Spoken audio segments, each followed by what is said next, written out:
Hey, good afternoon, everyone. Welcome to the Real Juneteenth presented by Black Men Vote. I'm Mike Bland. I'll be your host this afternoon. I'm the executive director for Black Men Vote. And I just want to say thank you for joining us for this powerful day. And it's not just a holiday, but it's a line in the sand. Look, today marks the kickoff of Black History Month, Black Men Vote's monthly civic action series, leading up to a major national mobilization on Juneteenth 2026. We're turning Juneteenth into a day of action for Black men all across the country. It's about time we start building our power, calling out injustice, and building towards a better future for our people. Look, I want you to join this conversation today by using the Q&A box and chat features. Use the hashtag #ThisBlackManVotes and hashtag #BlackManVote. Today, we are bringing a fire for our first conversation. I'm excited for our panelists today.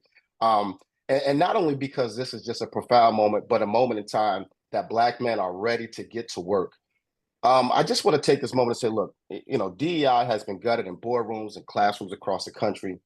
Black immigrants are being rounded up like cattle in the national sweeping deportation campaign by this administration. And now the so-called big, beautiful bill, $1 trillion tax cut for the big, fat, wealthy folks across the country, threaten to dismantle public services for Black families across the country that, to be honest, we rely on while deepening the economic apartheid in America. So look, today we're reclaiming our time. We're reclaiming the meaning of Juneteenth. We are reclaiming it from silence. We are reclaiming it for our people and those who are really still in this fight for our freedom and our liberation.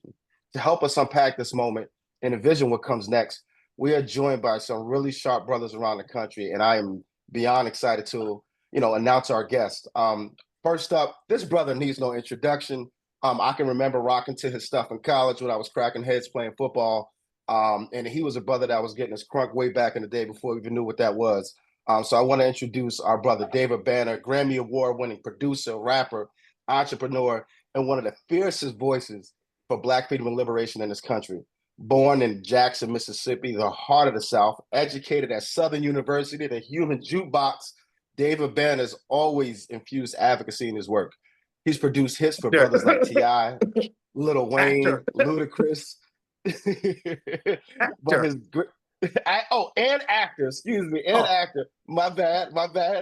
But the brother, his greatest work may not be on the mic or may not be on the silver screen, but being a visionary and being a advocate for brothers all across this country for racial justice, economic empowerment, and Black mental health. David Banner, thank you for joining us, my brother.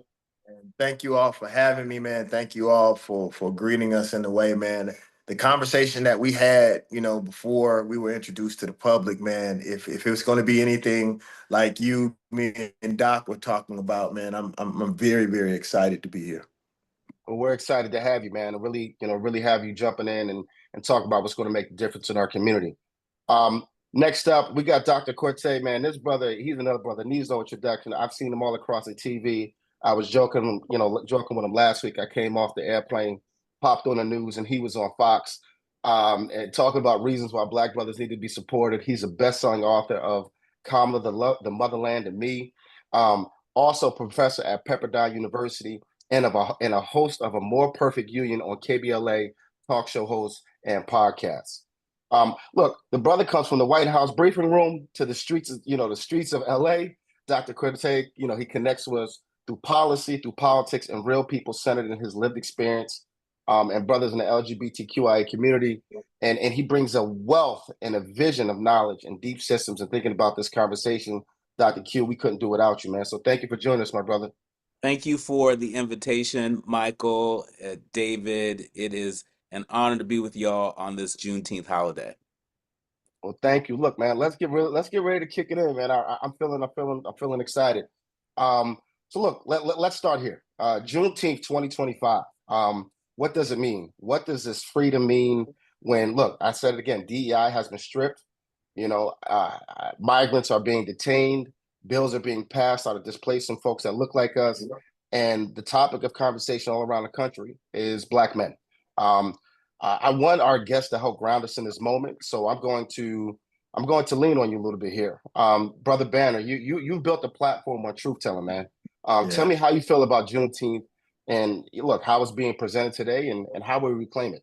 I was hoping you didn't ask me that question, man. I'm gonna be Go in, very my honest. brother. I'm gonna be very honest with you. I hope there will be a day that we will be able to celebrate and get off work about something that has to do with our culture, our religion, that has nothing to do with white people. Like I tread Juneteenth lightly only because it seems that everything that we talk about or that we do still has them involved in it. And Mm, as happy as I am that we're no longer prisoners of war, and that's what we were. We were not slaves. We were prisoners of war. And it's in some ways we think that we are being pro-black by continuously talking about what white people will or won't do. But to me, one of the reasons why I don't talk about it much anymore because it's really cheerleading. If somebody slaps you in mm, your face and you talk about, hey man, they slapped me in my face. Look how many times that means that you a sucker. What you gonna do about them slapping you in the face? Why are you continuously postering, putting a poster? I'm the type of person I want to do something. What are we gonna do? If somebody don't want you at their job, I'm glad white folks are showing you that they don't want you. What are black men going to do? I spoke one time to a group of black graduating lawyers, and I told them I failed you. And they was like, "What do you mean you failed? You do such good work in the community. You do this." I said, "Because I can't hire more than two of you." It mm. is our responsibility. It is my personal opinion that the story of Jesus is not about a man that came down to bear a cross. It's about God coming down in a physical form to show you how to bear your own. Employing our children is Wow. our responsibility. Protecting our children and our women are our responsibility. If you want to say you want to continue being up and around white folks, then just say that. I mean, as much as I'm grateful that we have a holiday, I don't want a holiday that continuously reminds me that I was in a subordinate position to people who have historically continued to show me that they don't care. The biggest Wow. question I want to ask is, what are we going to do? I actually think this is the greatest time in history for black people to finally empower themselves. And every time white people see us getting closer and closer, I think that was the only reason for integration. White people see Mm, the inherent God in us. And look at every other group of people that created their own community, little Italy, little Korea, little all of these places. Look at those, look at those communities now when they were left alone. If black people were left alone, they would go back to God. mm. Well, I mean, sometimes I think you let the church say amen. You really hit the nail on the coffin, Brother Banner. So Appreciate it. thank you there. But Dr. Q, you see this all the time around the country, man. The folks are trying to figure out what do we do with Juneteenth. It's gone from, oh, wow, this is a holiday. Oh, wow, this is a day for a day party. But for us at Black Men Vote, we're trying to activate our activism, right? We want to, this is us to make a crowd of brothers across the country organize, mobilize, and energize in your community, man. What tell us, man? What do you think about Juneteenth, man, in 2025? Well, again, I want to thank you, Michael, for convening this call. I want to thank you for your leadership, and I want to congratulate you in leading the next chapter of Black Men Vote. Thank The you. mission of this organization couldn't be more important. And when I think about Juneteenth, I think about the fight for freedom. And I think that the stakes couldn't be higher in the fight for freedom. We see it each and every day. One of the things that you mentioned at the top of the call is this so-called big beautiful bill that currently Mm, is being uh, mocked up on Capitol Hill. It's currently in the United States Senate. And there's a lot in this bill that will make a material difference in the lives of everyday people. There's a lot in that bill that will make a material difference in the lives of people on this call and the people that we love. When we think about the potential cuts to Medicaid and who that impacts, mm, right? Just before we hopped on the call, you were, talking about uh, this being your boy's birthday, right? Well, 40% of the births in this country are people who are on Medicaid, right? And so what happens to them? What happens to those families with, a significant cut to that program? We're talking $900 billion in cuts to that program. Folks who are Wow. living with HIV. I was just in New York at an event convened by Emil Wilbekin and the group Native Son. And, one of the things that was shared was, you know, people getting notices, that your medications are no longer going to be covered by Medicaid, right? And so, that's a material difference. And, I'm reminded of something that Coretta Scott King said when she was living, is that it's the work of every generation, it's the job of every generation to fight for our civil and human rights. And, this is a fight that is worth it. I reject this notion of inevitability. I think the current administration benefits by making people think and feel that whatever executive order that the president signs, or whatever it is that he says, that it is inevitably the way it's going to be. And so, what I love so much about your organization and the mission of this call is we get to reject that notion. And Hmm.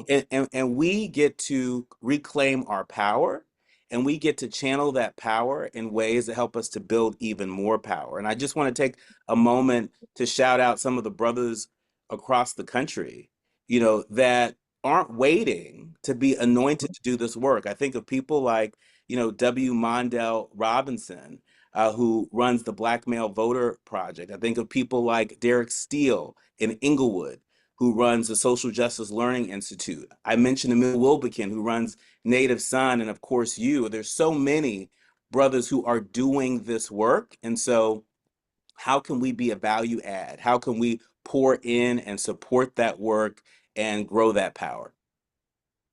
I think you make a great point, and I just want to pivot because you made a ton of good points, and how we grow our Black political power. One of the things I always say that we don't discuss, we always say go vote, go vote, go vote. And Brother Ben, I want you to chime in on this, but voting power is not just electoral power; it's economic power, and Yeah. we don't talk about that enough, right? And so, can you tell me what folks in you obviously your industry and how you were communicating to brothers across the country? How does that come through? Well, Doc, I have a question for you, and it's not a question that you can answer because I hate when people put these esoteric questions together that would take people a lifetime to answer, and I don't think that they're fair because it's not our responsibility to save everyone. It's our responsibility to do as much as we can from where we are, right? But Doc, my question that I want you to think about, and maybe we can build on it later, is that now that we see the hole in the system, because I know that I'm a lofty thinker, and the things that I talk about, if it took 3 or 4 generations for us to get in the hole that we're in, it's going to at least take a half or 2 generations for us to get out, right? So until that time, we need to figure out the system the way that it is until we can build something on our own. I think the bigger esoteric question would be, since we know that they have the power to pull the rug from up under us, when will we start figuring out systems and ideas to take care of our own?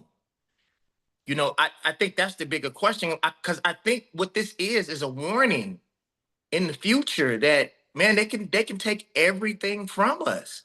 And I don't know if it's leaving. I don't know if it's more of a Marcus Garvey concept, or Mm, is it more of a Malcolm concept that we stay here and we build our own systems? It's a conundrum. And one of the things I tell Black people is we always run to politicians and to artists to come up with the situations. We have been socially engineered into these positions. We need to pull our social engineers. We need our thought leaders to help us set up systems. And we have the wrong people talking for us, bro. As eloquently as I speak, I don't think it's my place to really truly talk about the positioning of our people. It's people who have been studying their whole entire lives. I should round up the people but bring it to the true people who have real plans. We need to find engineers. We need to find high-level doctors. And part of the problem is we send our biggest and our brightest off to white organizations, white colleges without a plan. We are the only people that ship our biggest and brightest away. And I think that started with integration, and then wonder why we have no one that will take care of the hood because we sent them away. So Doc, my thing is that how do we set up something moving, understanding that we have to maintain this for now because too many people are on a crutch, but we have to start figuring out how we can move away from these things before they pull the whole rug from up under us, because they're showing us every day that they care nothing about, yes, Black people, but more importantly, poor people.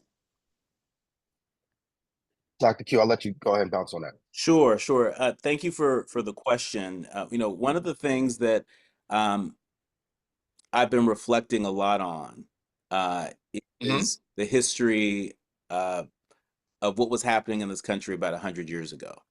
I've been Yes. thinking a lot about this, especially coming out of the COVID pandemic, that once in 100-year pandemic.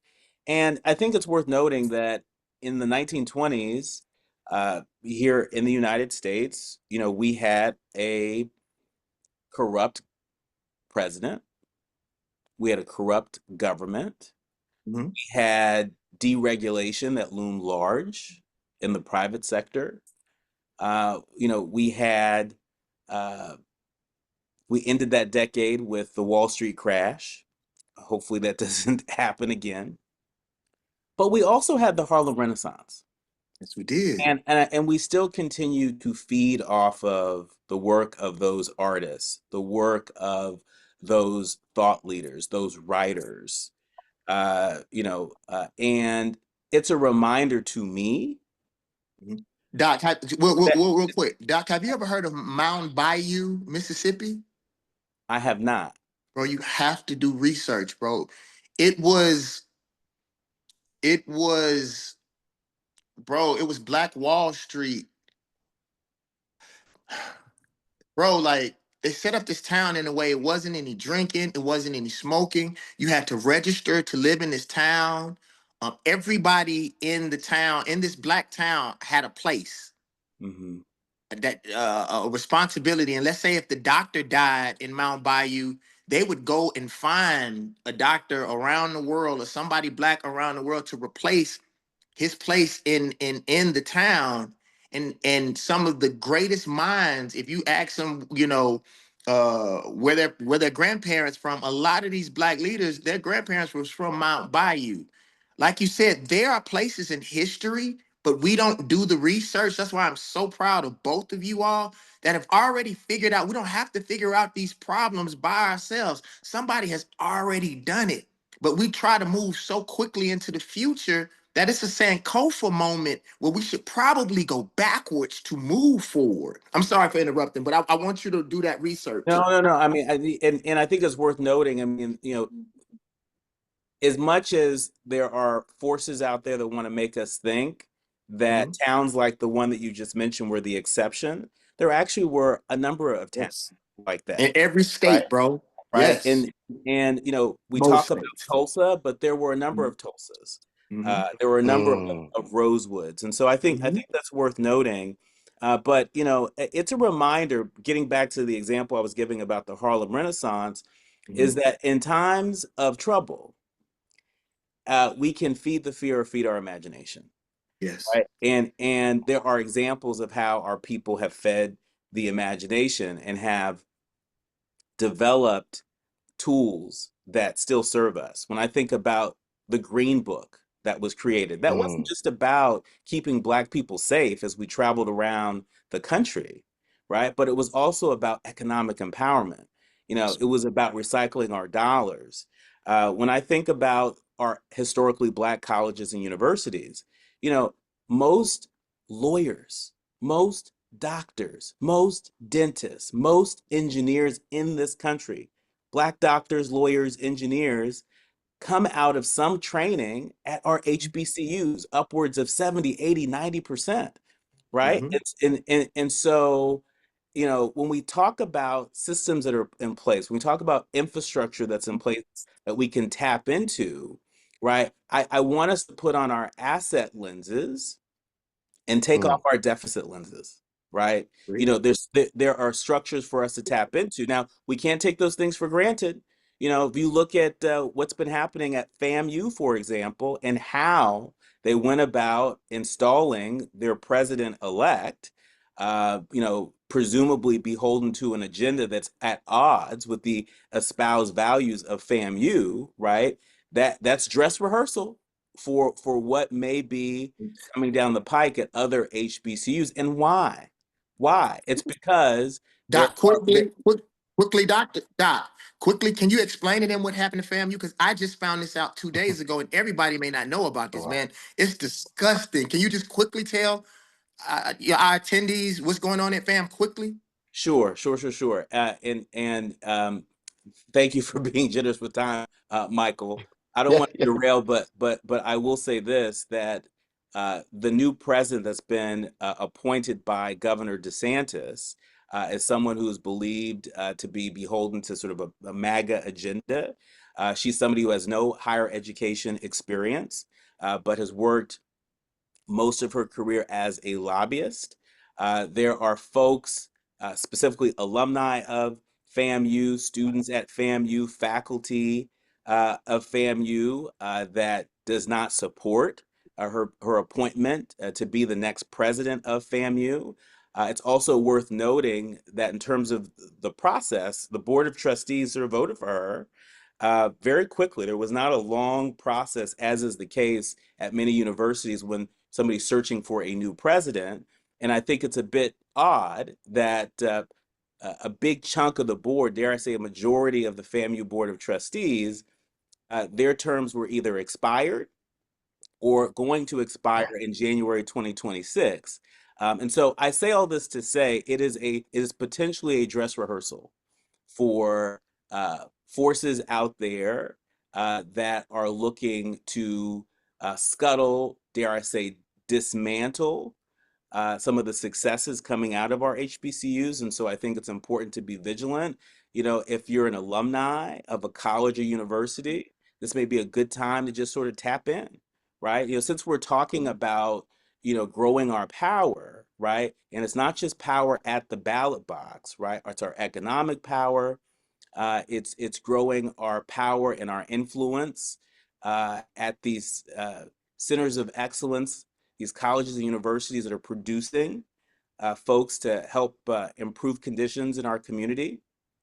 And so, with that, I say that there's plenty of reason again to put on our asset lenses. There's plenty of opportunity to feed the imagination and not succumb to the fear. Michael? So I think that's a great point. It lets me pivot to some good data points that I think, David, you and Dr. Hugh can really jam on here, right? So think about this, and this is something we've been hyper focused on at Black Men Vote. This is what we're hearing. Before the last election, 87% of Black men said they had planned to vote, but our younger brothers, they're 17 points less motivated than our older counterparts. And over 60% of young Black men say they have little to no confidence in our political system. I feel personally that's not apathy, that's alienation. And so my question to you, as you both were going back, I see your face. So what is it? How do you think we got to this moment? And then from that moment, what can we do? So David, jump in. Well, I don't actually think it's apathy. I actually Okay. love where our children are. Our children are in a place where, I was giving an example. I just did the Shannon Sharp show, Club Mm-hmm. Shay Shay, and y'all make sure that y'all tune into that. A lot of nuggets in it.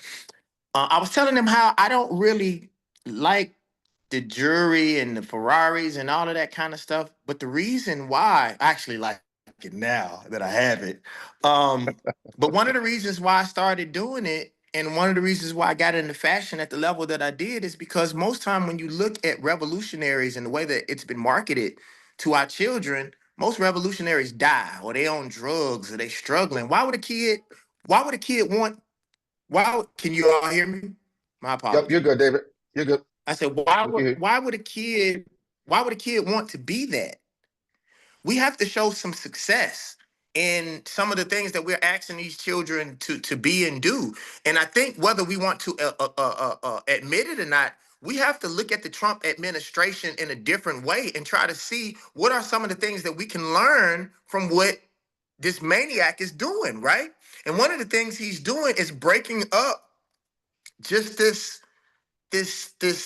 same old talk and jargon. People are tired of that. You know, people do the same song and dance, and we elect the same type of person all of the time. And then we wonder why these children don't want to be a part of the political process. And one of the reasons why is because we don't grow and groom our own leaders. One of the greatest things that have ever happened to me in my life, and as much success as I've had in my life, the greatest moment in my life is when I became SGA president at Southern University. I never liked politics. I was just the same way that these kids are. Them folks don't love us. They don't care nothing about the hood. But what I realized is that if poor people don't invest in power, power has no reason to invest in poor people. The political game is very serious. I mean, is very simple. I mean, the thing is that we have to invest more than just a vote. You have to invest your time. You have to invest in the political process financially. These are things that we are not honest with these children and with these grown-ups. And we don't have a vested interest in politics during the duration. And we go into the political process in panic mode instead of exactly what we want. If you would ask most specialized groups, they know exactly what they want. If you ask 10 people what they're looking for, they usually have the same answer. If you ask our people, what is it that they really want out of the political process, you ask 10 people, you usually get 7 to 8 different answers, right? So what I'm saying is these children want to see something that work. No lie, I'm gonna tell y'all a quick story. I went to speak to a group of Mexican kids, right? And they were not as interested as the black kids were. And they looked outside and they saw a Bentley. And they was like, say, Holmes, who car? And I wasn't tripping. I was like, it's mine. They turned back around and was like, what you got to say? So if every year we beg these children to go and vote, and every year they see the same exact thing, why should they vote? So the thing that I'm saying is that what we have to do is we have to start grooming our leaders. We have to know our leaders. Most time we tell black people to, like Franz Fanon says, black skin, white mask. It's like we get these people who we've never seen in our community that we don't know, that usually have a white agenda. As soon as they get in office, they're kissing babies and they're holding hands. And as soon as they get in that position, then they're on the other side. We have to make sure that if we really want to see systemic changes in our community, that we're in for the long ride. So I don't blame these kids for feeling the way that they feel. But until we can get some structure, like I was telling Doc before, till we can figure out these longer esoteric goals, we do have to invest in the process now. But while we're investing in the process, we have to figure out a way to make sure that these people who we are putting in positions and that we are voting for really have a vested interest in black people. And I give you a quick example, and it makes me so mad. Can I say pissed off, y'all? You can say pissed It off. pisses me off. Thank you. I was gonna say it anyway. I was gonna say you just did. I know. Now, what really pisses me off is that in most cases, whenever you look at people in political positions, they will give or tell you. And I actually said this was a criticism that I had about Obama. And me and my mother, this was the worst argument we ever got into. In Obama's last term, I said on BET, if we don't get Obama to say publicly what he's going to do for black people, nothing's going to happen. Your contract is what people are willing to say that they're going to do publicly, because you can't hold them accountable for something that they don't say publicly. They will say online everything that they will do for every other group of people, but they will never say what they're going to do for black people. So what Ice Cube was trying to tell black people when black people ripped him up, and I was so upset with our people, he was saying, and black people always say this, but they don't mean this, this is chess, not checkers. And anybody who plays chess, we eat them up. We have to go to each side because my personal opinion, this is my opinion, this has nothing to do with black men vote. This is David Banner alone. Y'all don't criticize black men vote for what I'm about to say. Is that it's left wing, right wing, but they're part of the same bird. Be clear. I care nothing about Democrats. I care nothing about Republicans. The only thing I care about is black people. And so we have to go to both sides to see and leverage our power before we give our constituency away. Only idiots, Chris Rock said this, only idiots blindly vote without seeing what people have to offer to you. And that is the reason why these kids are not into it, because they see that it's a big game that we're playing and we never get anything out of it for the most part. I'll say this, particularly, and I thank you for making that disclaimer, David. With Black Men Vote, it don't like we don't care if you're right wing, left wing. We don't care what it is. We care about black men and the empowerment of black men across this country, right? Yellow, black, and white, we're perfect in God's sight. But it's about time that we show up in agendas as well. But Dr. Q, David made a lot of great points, and I was looking at, you could tell he's a doctor. He was taking notes and he was ready to fire off. But tell me, how can we build this or rebuild this institutional trust with our babies? Our communities are seeing these rollbacks. And let's be frank, a lot of our kids don't even know what this looks like, right? One of the terms that was used a lot in this last election, we're going to lose democracy. How are you going to lose something that folks have never really seen or they don't understand?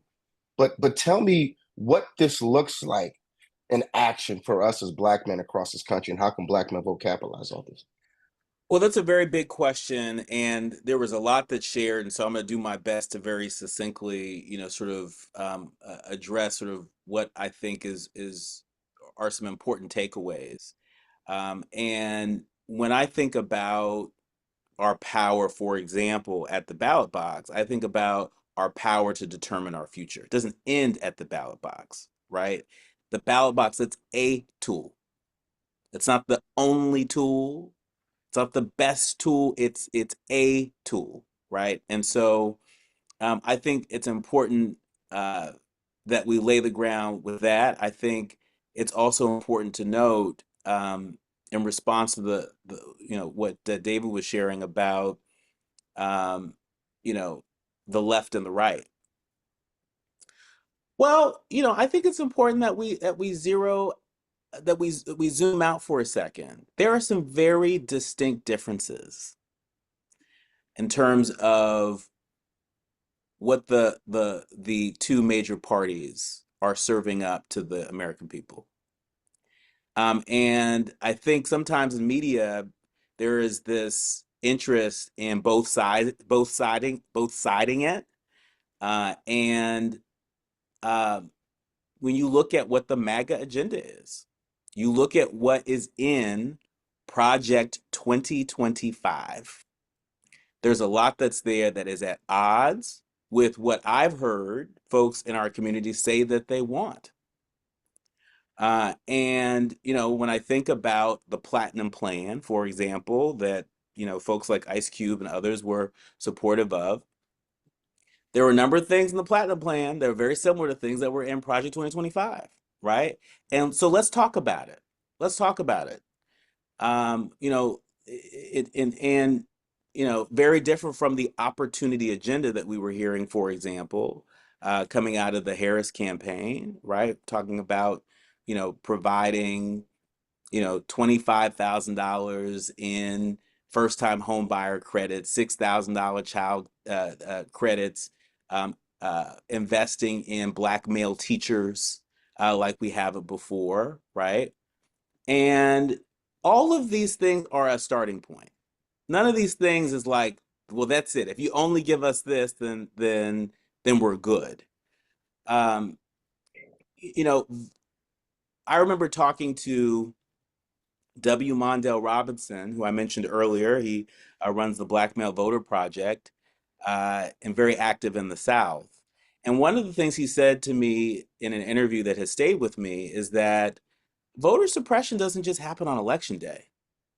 Voter suppression happens all year long. Voter suppression happens when folks lose confidence in their government's ability to be able to deliver some of the basic things, right? When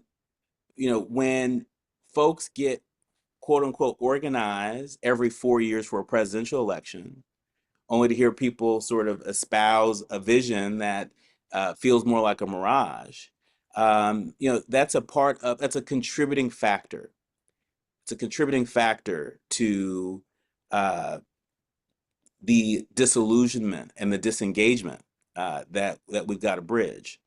And so, we can approach each other in a transactional way, or we can be a bit bolder and imagine, well, what does it look like to actually not reform, but like transform, our communities, not from on high, right?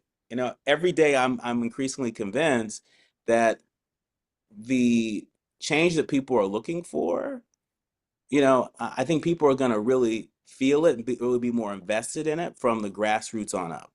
Right. And so that's why at the top of this call, I mentioned a number of these grassroots leaders. They are doing this work no matter who's president. Now, keep in mind, whoever sits in that Oval Office can make that work more difficult or can make that work a little easier. Right. But there are folks that are on the ground that are organizing in some very hostile climates, very hostile communities. And so, I think where we start is where we can tap in, I mentioned what's happening at FAMU. Well, for folks who are alumni of colleges and universities, like, how are we tapping in? It's not just tapping in at the ballot box, but how are we tapping in, to those organized efforts, that are determining our future. So let me And go ahead, within David. him saying that, I just wanted to shout out the People Advocacy Institute. They're a branch out of Jackson, Mississippi, and my contact there is Miss Rakia Lumumba. And people like that. Doc, one thing that I did want to comment that's very important, and I appreciate you, Michael, and I would really like to hear your opinion, bro. You are so smart, and I think you are so much more than just someone that's throwing questions back to me and Doc, bro. I think you should be involved a little bit more. I think that the people have a lot to learn from you. But Doc, like, one of the things that as I got into politics more, one thing that the people don't understand is so much more than just Democrat and Republican. And I think one flawed part of the system is that even when they have debates, you never see anybody from the Green Party or any of these other parties. There's so many parties that could probably be a lot more powerful if we even researched. And one of the things that I'm saying is just because you're listening to what people have to offer you doesn't necessarily mean that you're going in that directions. What I don't want to do is to make the Democrats feel as if they already have the black vote. That gives them no reason, because that we have no power to leverage if you don't hold your power in the middle. We can all say, all right, we're gonna all go with the Democrats, but the Democrats don't need to know that. We can still sit at the table and listen. One thing that people don't know, most of our very powerful leaders, from Malcolm X to Marcus Garvey, all sat down with the head of the Ku Klux Klan. Because if they didn't want to be in America and you're going to give us $2 million to buy boats for us to leave, then we have a reason to negotiate. We have found a way that we can come together and talk about things. The only thing that I'm trying to get black people to stop thinking is that there's this monolithic way to do things. Like, if we're going to say this is chess and not checkers, then we all need to come together as a whole and stop working things out online and in front of people and really come up with a strategic way to move our people forward is all that I'm saying. And everything that you're saying, Doc, all you're telling people is that there are ways. Yeah, we know that some of these people, we know what their agenda is. But if we're talking to the Republican Party as a whole, just not the MAGA subsection of it, and say, hey, what do you all have? What do you have to offer? Then if we see what they're doing and we're at the table to even talk about it, it's the same way that I'm looking at AI. I really didn't agree with AI at first, but I realized that it's something that's going to happen. And AI is just like a child. If we don't invest and spend time with AI, then it's going to grow up and act like the bigots that are programming it.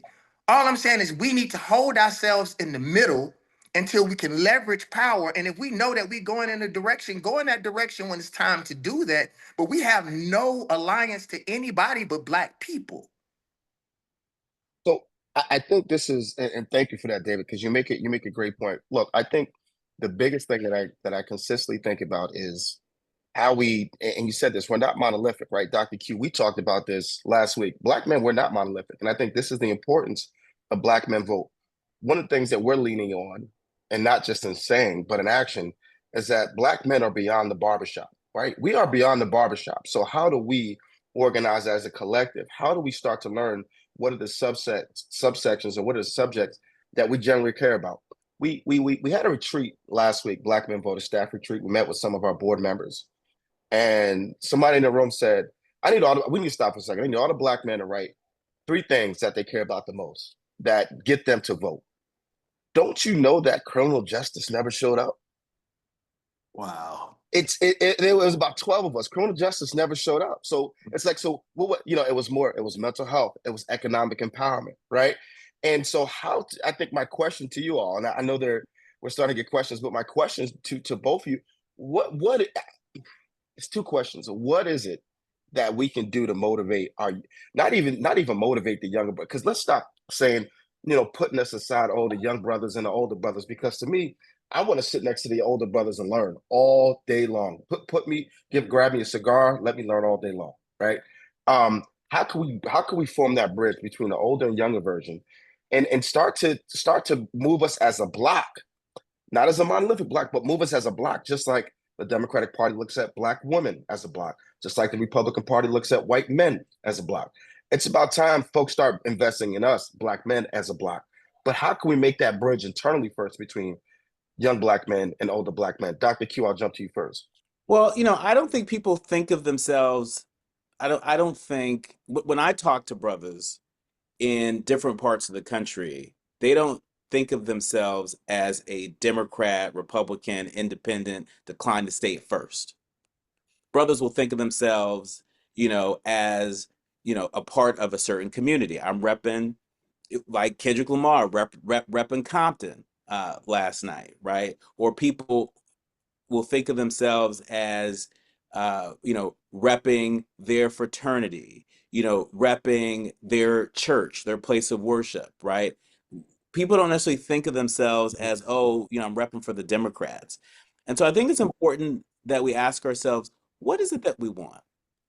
What is it that we want as folks who are who are active in our families, active in our communities, active in our fill in the blank? What is it that we want? Who has the power to give us what we want, right? And start from there. There is intergenerational work that is already happening. And I think it's really important that folks sort of walk away from this webinar, with our asset lenses on, right? We're not starting from, zero.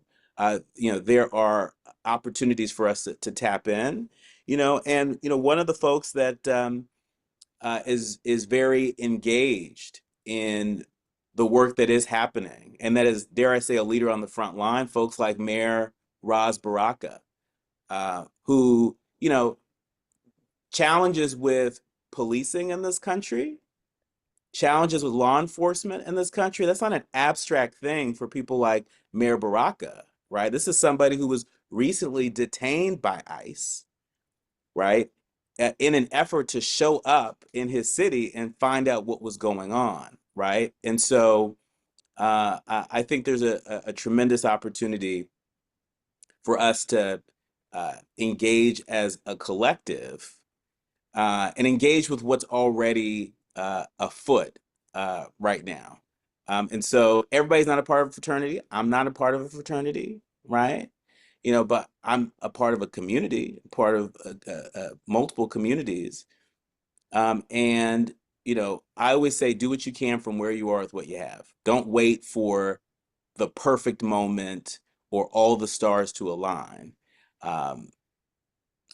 Start from where you are.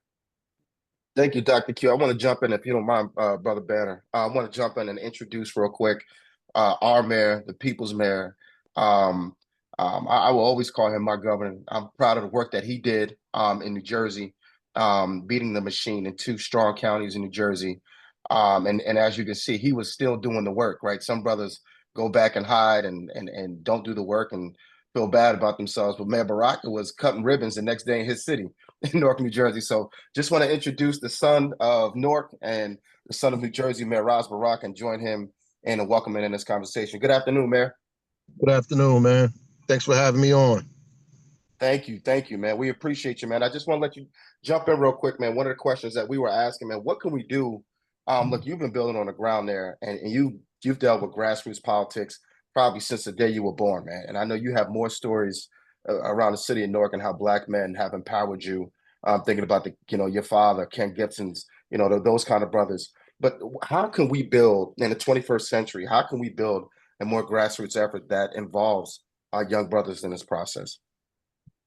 Yeah, I think that, ultimately we need to be targeting folks at a very young age, man. Begin really in middle school, trying to grab kids and get them involved in summer programming and leadership development programming and getting them engaged in campaigns and civic things. And then we need to form collectives. Like there's a lot of people doing work on their own out here. They're doing, working in silos, and we have to begin to create collectives and collaboratives. And I got finished saying that earlier to a bunch of artists that we have to do that. We started off that way with collectives, with collaboratives, just to build our resources and our power and our authority. And a lot of times we want to go it alone. And if you could do what you want to do all by yourself, then what you're trying to do is very small. Because when you're trying to do very big things, it's going to take more than you to get it done. And so we have to do a lot of things together and begin working on across city, across state, pulling people together and putting things together to fight what's happening to us right now nationally, and giving platforms to more young Black men, giving them more platforms. I want to welcome or ask Brother Banner to jump in here and let's kind of popcorn this around. I know we got about roughly 10 minutes left, but I want to take advantage of this great opportunity, man. I'm looking at all three you strong Black leaders, man. I have my skin is literally, I have goosebumps. There's opportunity we don't get around. But Black men vote. We're in Pennsylvania, we're in New Jersey, we're in Virginia. We've done work in Michigan. We've done work all across this country. Last year they registered over 100,000 brothers to vote. But how do we take that next step? Brother Banner, you said, the entertainment world, I think you called out something that people on the, presidential campaign, we had said, we got to stop leaning on entertainers, right? Sports and entertainment. That's not what gets us out the vote. How do we show our brothers what real voting power is? How do we start to form this collective? Because Mayor Baraka talked about the silos, and the reality is that exists. But how can we take us Black men vote, what we're doing? How do we match it up with what needs to be done in Newark, New Jersey, in the entertainment world? How do we match that up to become a formidable force in this country? It was funny that yesterday, I was watching the interview that I did with Shannon Sharp yesterday. And one of the things I told Shannon is as soon as Shannon came on, and he said, "Hey, welcome David Banner." I did something, and I did it on purpose. The very first thing I asked Shannon, I said, "Brother, how you doing?" All the stuff he's going through, I said, "How you doing?" And then I told him, I said, "Bro, I don't agree with everything you say or you do, but we have to find a way as Black men to create a united front. We can figure out what we don't agree with and go behind doors if we got to fight. When them white folks was putting together the Constitution, they got in there and they stayed in that room until they figured it out. I heard they fought, they laughed, they joked, they smoked, they drank, but they didn't come out of there until they had an agenda. One of the things I always talk about, man, is I think one of the problems is we don't know what it is exactly we want as a whole. And I told somebody, I don't care if we get on one knee and play dice for it or whatever we want to do. We got to figure out what it is that we want. And after we talk behind doors, we can agree to disagree peacefully. Something that America has done that surprises me a lot is as much as we criticize these right-wing white folks, a lot of Black people have started acting exactly like them. The way that we talk, the way that we speak, the way that we get on podcasts and talk about things that we are not educated about. I think we have to get to the point. I'll give you an example. When I was SGA president at Southern, I told everybody we had 10,000 on our campus. I said, y'all have elected me So if cameras come on this campus, let me speak for you. That is what I'm elected to do. And no lie, them kids did it. If cameras came on and it had something to do about the political climate of Southern University, they would call me on my cell phone. They all have my cell phone. And I made sure that it was the agenda that the people had and not that I had. And the other thing that I want to say to everybody that's on this call, one thing that I hate, just because we don't agree with our ideologies doesn't mean that we can't stand together. If we are truly about the liberation of Black people, I personally, and some people got mad when I said this. I said, I know a lot of my Christian followers are going to get mad when I say this, but I don't believe it's one way to heaven. I believe that God is omnipotent. So imagine if Malcolm and Martin, and I think they were coming together at the end. Imagine if all they really wanted was the liberation of Black people, and sometimes it's peaceful, sometimes we got to go to war. But if at the end all we want is liberation for Black people, I don't care what direction we go in. Thank you, David. Man, Baraka, you've seen it firsthand, and I think that you sit at one of the greatest tables of power, in particular, coming out of this last election. Granted, we didn't get the outcome that what we wanted, but we know that it's fair, as far as closer than what we've seen. All the pundits and the cynics have said New Jersey cannot elect a Black governor. I think that you shook the apple cart, right? There's no more line, there's no more institution. And not only did you overperform, you overperformed Essex County. You won in Union County by 9 points. But what does that Black male political power look like now? And how can we harness it? And what do we have to do today? Not tomorrow, not in 2 weeks, not the next election. What can we do today? Because no matter what nobody says, I said this, no matter if it's Virginia or New Jersey, the Black male vote will determine the outcome of elections moving forward. But what does that look like in New Jersey? You're on mute, man. First, I want to agree with David Banner. That was right on the money. What he said. At the end of the day, unity and struggle. That's what we need. We need to be sophisticated enough, like they are in Congress, to debate and fight. But the law is the law once we create what the law is, right? We have to feel like that we're able to support each other because we disagree on specific things. Don't mean we get on TV and start attacking each other and pulling each other down and demeaning each other and isolating each other. That's ridiculous. It is, the reason why we can't advance the way we need to. But I think what we need to be doing now is be on offense. We've just been on defense too long. We need to play offense, right? We need to bring out our offensive playbook and start attacking these systems and attacking these folks straight ahead. I mean, we just got to be on offense. I mean, we have to create opportunities where not only are we running for office, but where we're at seats of power, that we're supporting each other as small as local municipalities to as big as statewide and national levels. We have to form those kind of cadres to be able to elect people up and down the state and throughout the country. So that's why Black Men Vote is important, because we have to support each other like that. And then when we have an opportunity to have power, we cannot be defensive. We can't lay back and wait for things to happen for us or wait for people to choose us or pick us. That's our problem now. All of us are waiting around for somebody to pick us, to choose us. And when we don't get picked, when we don't get chosen, we don't feel like we have the strength or the courage to get out there and fight on our own, because we're expecting the people to be with us. And they usually, a lot of folks don't be with us because they're scared.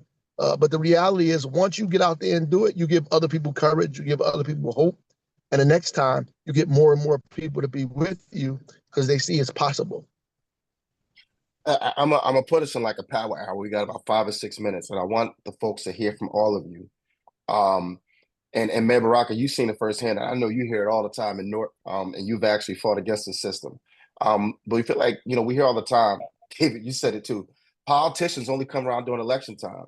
And that's the truth. But my question is to Dr. Q and man, Baraka, how do we build this year-round power, which we're trying to do at Black Men Vote? Yeah. Yeah, one of the things that I like to tell my students at Pepperdine University, the first day of class, is so much of the work of any change maker is first understanding who you are as an agent of change, right? And so doing that self-work is critically important. And who doesn't want to be safe? Who doesn't want the opportunity to determine their future? I think, as a result of that self-work, as a result of having that clarity, I think that's what puts us in a space to be able to build trust. Trust is fundamental to building community, right? And when the trust is built, the sky is the limit. I would say it's critically important that we remain active, and we're not just having a voter engagement conversation, but we're Right. having, how are we improving ourselves? How are we improving our communities? Conversation. And Right. when we pour into the dreams, the hopes, the aspirations of folks that we're in community with, that, in my view, is, how we move forward, right? It's pouring into the dreams of the collective and not just the charismatic. And I think sometimes we get stuck, following what's popular, following the charismatic person, giving into the outrage fatigue, right? And we walk away feeling empty. And so I, again, just want to salute you, Michael, and Black Men Vote. I know the 19th of every month is a day of action. I know this Black man votes. I know all the Black men that are part of this panel vote. But I appreciate what you're doing in terms of building Black political power beyond an election cycle. Right. Thank So you, can Doc. I jump in? Absolutely, In man. Newark, yeah, in Newark we have monthly men's meetings, period, without nonstop. And once a year we have a men's breakfast. This year at the men's breakfast, over 3,000 men in the room, Black and brown guys, with John Hope Bryant, who was our guest speaker, talking about business and development. Last year we had Charlemagne talking about mental health. But we do it every month at Central High School, talking about contracts, housing, development, mental health, family, all these things once a month in a packed, auditorium of folks. But, every year we do the breakfast. And I think that's important. It helps those guys be involved in most of the things that are happening in the city economically and socially, but it also helps them build their self-esteem and get them engaged in their family and the community at the same time. Man, you've been really building off the blocks of Black male economic power, Black male power, empowerment in Newark. And it is a model that definitely can be replicated. We got about 2 minutes left. But before I lay our subtle plug and just say a gracious thank you to David Bennett. Thank you for you taking time out your schedule. Man, Baraka, man, you probably got the busiest schedule, more than the governor of New Jersey. But thank you for making time out of your schedule for us today. Dr. Q, I know you got more calls and, man, people pulling on you all over the country. So just thank you. But 30 seconds, gents, before I give our goodbye, what is it that Black men could do to get plugged in and to really, on the 19th of every month, making sure not only folks are registered, but coming together? How can we plug Black men in? Start with you, David. Can I acquiesce to the mayor and ask a question instead, Michael, if you don't mind? Because I Sure. think he's the person on the call that is sitting in the balcony and he can give us information that we need. Mayor, what would you suggest from where you sit? What should be our focus? Because in our community, we're so split. There's so many issues, so many things that are happening to Black people at one time. From where you sit, what do you think our focus should be? Well, I mean, it's always in my mind to build political and economic power.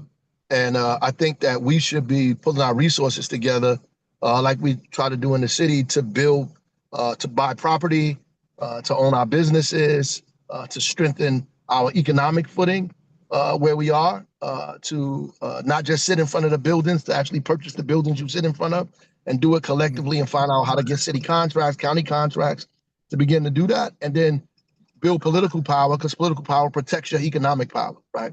Put people in office that represent you, that are around you, that you see, locally, before you even get to the state and to the federal government, local politics. That's what I'm talking about. Can you give me a name for that? So when I'm moving around, like it's easier when we can call it something. You understand what I'm saying? What would you call that? I mean, and me and Doc both, I think Doc also agreed on it. These are esoteric questions that are just being presented to us. I don't expect for you to have the answer now, but if you can think about that.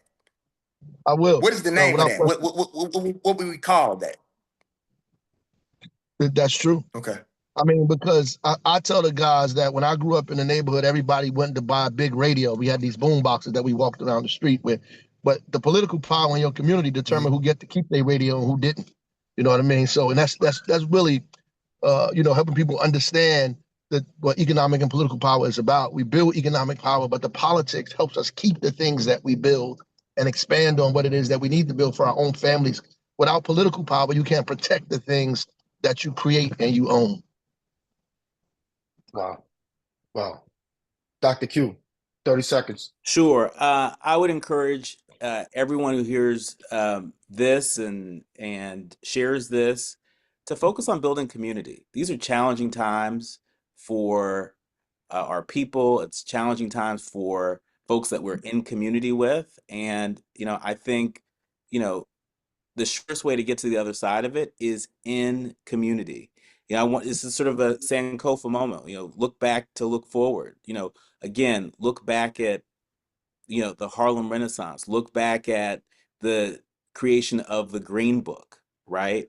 This is the time to pour into one another and to find refuge in one another. And community, by the way, doesn't have to be a formal association or an organization. It could be a meetup. It could be, just sort of, the meeting after church in the parking lot. It doesn't have to look any particular way, but, you don't have to experience the world by yourself. And sometimes we brothers, we carry the weight of the world. We feel like we're carrying the weight of the world on our shoulders, and we don't engage as much with one another. And so I encourage folks to do that. And while you're at it, subscribe to a More Perfect Union podcast where you'll hear Michael and so many other people on a regular basis providing news and information. Thank you, man. That brings us to our conclusion to our very first series of This Black Man Votes. Do me a favor. When you're out voting next time, or when you're in your community, do me a favor when you post, put hashtag This Black Man Votes. Put hashtag Black Men Vote. Because this historic misnomer that we don't get involved, that we don't have community, we're getting ready to dispel that, and we're getting ready to harness our political and economic power. So I encourage you to organize and mobilize in your community. Visit our website at blackmenvote.org. We're ready to work with you. We're going to come to where you are. We're not going to wait for you to come to us. We're going to be on planes, trains, automobiles. I'll hitchhike. David Banner said he's going to get Black Men Vote a bus. So thank you, David Banner. We're going to get on that bus and go all across the South and really create the black wall that is already there. It's not building, it is already there, and show brothers how to build economic power, political power. Thank you again to David Banner, Dr. Q, Mayor Ras Baraka. We are so proud of you. We stand on your shoulders. Thank you for taking time with us today. And I just want to close out saying this. Remember, Juneteenth is not just a holiday. Let's remember that this is a commemoration, that this is a strategy. Our ancestors walked off plantations. Now this is our job to walk into power. Take that power, harness something, do something about it. Don't wait for somebody. Nobody is coming to save us. Be bold and audacious. Don't be scared. As some brothers would say in the South, knuck if you buck, right? So we're getting ready to take our brothers all across the country. There is no off-year election. There is opportunity cycles, not off years. So thank you very much to everybody that joined us this afternoon. Looking forward to celebrating with you. But before you go out for your day drinking, your day partying, go check your voter registration. And when you register to vote, take a selfie, man. Hashtag This Man Vote. Hashtag This Black Man Votes. Thank you so much. God bless. Thank you, guys. Thank you all. Thank you.